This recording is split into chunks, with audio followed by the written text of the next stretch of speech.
तब वो भोजन हमारे शरीर में जब जाएगा तो हमारी बुद्धि, हमारा मन, हमारा चित्त निर्मल होगा। इन्हीं बातों को एक शब्दों में, एक वाक्य में हमारे पूर्वजों ने कहा। परंपरा से हम लोग सुनते चले आए। लोग कहते हैं जैसा खाए अन्न वैसा होए मन। है? ये छोटी सी बात है लेकिन बहुत बड़ी बात। जैसा खाए अन्न वैसा होए मन। तो जैसा आप अन्न खाओगे वैसा ही मन बनेगा। इतना करने के बाद जब हम पवित्र वस्तु को पवित्र विधि से बनाकर, पवित्र व्यक्ति के द्वारा निर्मित वस्तु को भगवान को अर्पित करके तब जब हम उसे ग्रहण करेंगे तब हमारा मन पवित्र होगा, हमारा चित्त पवित्र होगा। तो भोजन करना भी हमारे यहां यज्ञ है। यहां तक कि किसान जो खेत में खेती करता है उसको भी हमारे यहां यज्ञ कहा गया। जमीन में हल के द्वारा खोदकर मानो कुंड का निर्माण करता है और फिर वो कृषक अन्न रूपी आहुति पृथ्वी में देता है और तब पृथ्वी उसे फल रूप में अनेक अन्न, अनेक पदार्थ देती है। तो यह यज्ञ है। और ऐसा यज्ञ करते हुए हमारे यहां सब कुछ यज्ञ ही है। ये कथा जो होती है इसको भी क्या कहते हैं, बोले ज्ञान यज्ञ। ये ज्ञान यज्ञ। श्रीमद् भागवत ज्ञान यज्ञ, श्री राम कथा ज्ञान यज्ञ, ये भी यज्ञ है। बोले इसमें क्या आहुति होती है? बोले श्रोता के कान रूपी कुंड में वक्ता के मुख रूपी श्रुवा के द्वारा भगवान की कथा की आहुति दी जाती है। ये ज्ञान यज्ञ, ये भी यज्ञ है। इतना ही नहीं, इतना सब कुछ करते हुए हमारा जब जीवन समाप्त होता है तो पूरे यज्ञ की पूर्णाहुति होती, अंतिम आहुति होती। अंतिम आहुति क्या होती है? बोले मरने के बाद व्यक्ति के शरीर को अग्नि में जला दिया जाता है। ये अंतिम आहुति। हमने जीवन भर अग्नि की सेवा की, यज्ञ किया, अब हम अपने शरीर की आहुति दे करके उस यज्ञ को पूर्ण करते हैं। इसीलिए हमारी सनातन संस्कृति में चिता जलाने का विधान है, उसे दफन करने का विधान नहीं। क्योंकि हमारे यहां पूरे जीवन को यज्ञमय बनाया जाता है और तब अंतिम आहुति दी जाती है। जीवन भर जिसने यज्ञ किया, अग्नि देवता की आराधना की और अंत में अपने शरीर की अंतिम आहुति देकर के अपने जीवन के महान यज्ञ को पूर्ण करता है। ये भारतीय संस्कृति है। और केवल उसके शरीर की ही आहुति नहीं होती, विधान होता।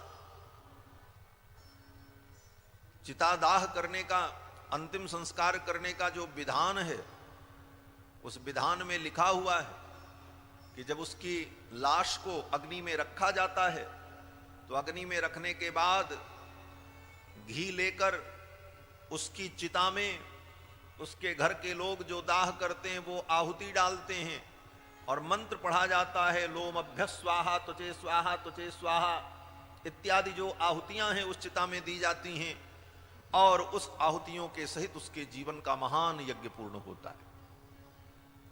तो मनुष्य का जीवन यज्ञ में है और भगवान श्री राम इस यज्ञीय संस्कृति की रक्षा के लिए ही तो अवतरित हुए।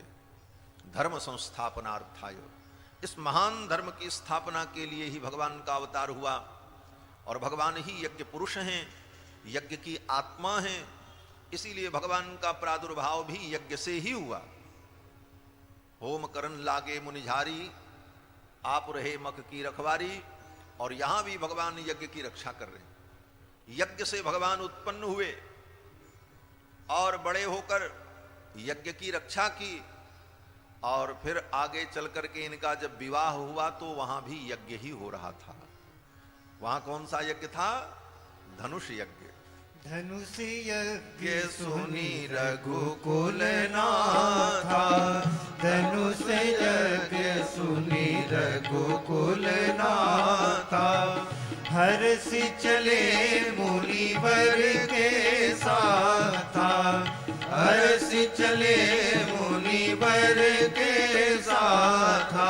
धनुष यज्ञ सुनी रघुकुल नाथा, धनुष से जग सुनि रघुकुल नाथा। यज्ञ से उत्पन्न हुए यज्ञ की रक्षा की और यज्ञ में भगवान का विवाह हुआ और विवाह के बाद वन की लीला से आने के बाद भगवान ने क्या किया? बोले अनेक यज्ञ किए। कोटिन बाज मेध प्रभु कीन है। गोस्वामी जी कहते हैं कि भगवान ने अनेक अश्वमेध यज्ञ किया अपने लीला काल में। तो भगवान यज्ञ से उत्पन्न होते हैं, यज्ञ की रक्षा करते हैं, यज्ञ में विवाह करते हैं और फिर यज्ञ करते हैं। और भगवान केवल यज्ञ की रक्षा ही नहीं करते, भगवान श्री राम यज्ञ का विनाश भी करते। रामायण में यह भी कथा, यज्ञ का विनाश भी भगवान ने किया। रामायण में 3 यज्ञ का विनाश हुआ है। दक्ष प्रजापति ने एक यज्ञ किया, उस यज्ञ का विनाश हुआ, रामायण में कथा है। रावण ने यज्ञ किया तो रावण के यज्ञ का विनाश किया। मेघनाथ ने यज्ञ किया तो उस यज्ञ का भी भगवान ने वानरों के द्वारा विनाश कराया। रावण भी यज्ञ कर रहा था, लेकिन रावण पवित्र वस्तुओं से आहुति नहीं दे रहा था, उसका यज्ञ अपवित्र था। गोस्वामी जी कहते हैं उहां दशानन जाग कर करे लाग कछु यज्ञ, यज्ञ कर रहा था। और आहुति क्या दे रहा था? बोले आहुति देत रुधिर अरु भैंसा, खून और भैंसे के मांस की आहुति दे रहा था। तो भगवान ने उसके यज्ञ को ध्वंस कर दिया, वानरों को भेज करके उसका यज्ञ नष्ट करा दिया। जब यज्ञ दूसरे को दुख देने के लिए, अपने अहंकार की पुष्टि के लिए, दूसरे को अपमानित करने के लिए अपवित्र विधि से यज्ञ होता है, तो ऐसे यज्ञ का भगवान विनाश कर देते।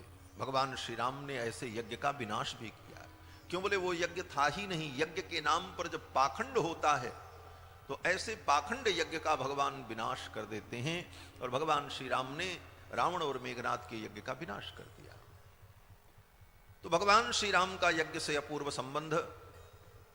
मिथिला में धनुष यज्ञ हो रहा है, ये सुनकर के भगवान मिथिला के लिए चल पड़े। धनुष यज्ञ सुनि रघुकुल नाथा, हरसि चले मुनिवर के साथा। हर्षित होकर भगवान विश्वामित्र जी के साथ मिथिला की यात्रा पर चल पड़े।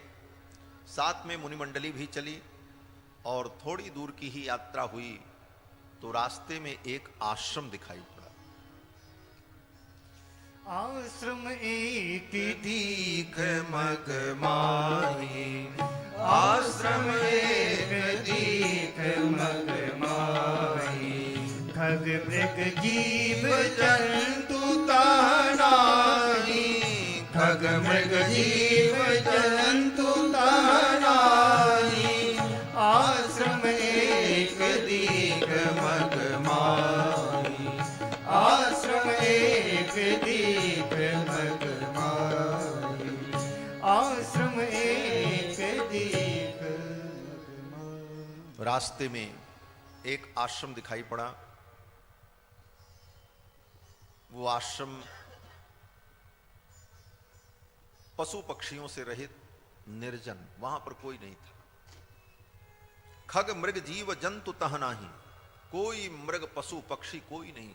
ऐसा शांत एकांत आश्रम दिखाई पड़ा। और उस आश्रम में राम जी ने देखा एक बहुत बड़ी शिला पड़ी हुई थी, स्त्री के आकार की। विश्वामित्र जी तो आगे चले गए, राम जी पीछे पीछे चल रहे थे।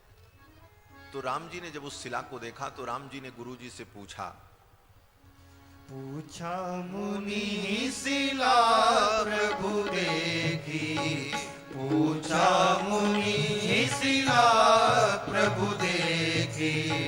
सकल कथा मुनि कहा किसे की, सकल कथा मुनि का